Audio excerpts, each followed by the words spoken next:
পর্ব ১ অপেক্ষার বিকেল।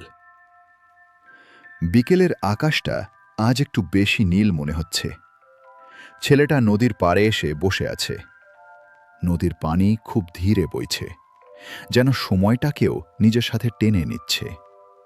সে হাতের ভেতর একটা পুরনো ঘড়ি ধরে আছে।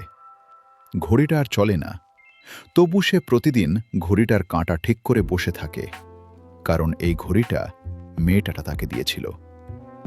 মেয়েটা বলেছিল, সময় থেমে গেলেও ভালোবাসা থামে না। ছেলেটা তখন হেসে বলেছিল, তাহলে এই ঘড়িটা আমার কাছে থাকুক। সেই দিনটার পর মেয়েটা আর ফেরেনি। আজও বিকেলের হাওয়াটা নদীর ওপর দিয়ে এসে ছেলেটার মুখ ছুঁয়ে যায়। সে চোখ বন্ধ করে থাকে। মনে হয় মেয়েটা হয়তো খুব দূর থেকে তাকে দেখছে। নদীর ওপারে সূর্যটা ধীরে ধীরে ডুবে যাচ্ছে।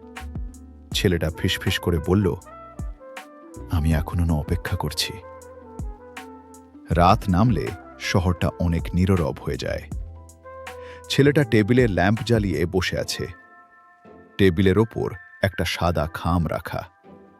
খামটার ভেতরে পুরনো একটা চিঠি। চিঠিটা সে খুলে পড়ে না, শুধু বারবার হাত দিয়ে ভাঁজের জায়গাটা ছুঁয়ে দেখে। চিঠিটা মেয়েটা লিখেছিল। মেয়েটা বলেছিল, সময় হলে খুলে পড়বে।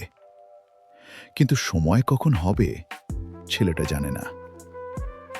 জানলার বাইরে চাঁদের আলো এসে টেবিলের ওপর পড়েছে। বাতাসে কাগজের গন্ধ মিশে আছে। হঠাৎ ছেলেটার মনে হলো, যদি মেয়েটা ফিরে এসে বলে, চিঠিটা খুলে পড়েছ, সে কি উত্তর দেবে? ছেলেটা খামটা হাতে নিয়ে অনেকক্ষণ চুপ করে বসে থাকল। তারপর আবার ড্রয়ারে রেখে দিল, কারণ সে ভয় পায় চিঠির ভেতরে যদি এমন কিছু লেখা থাকে যা তাকে আর অপেক্ষা করতে দেবে না। রাত গভীর হতে থাকে। ছেলেটা ফিসফিস করে বলল, আমি এখনো সেই সময়টার অপেক্ষায় আছি, যখন তুমি বলবে, এবার চিঠিটা খুলতে পারো।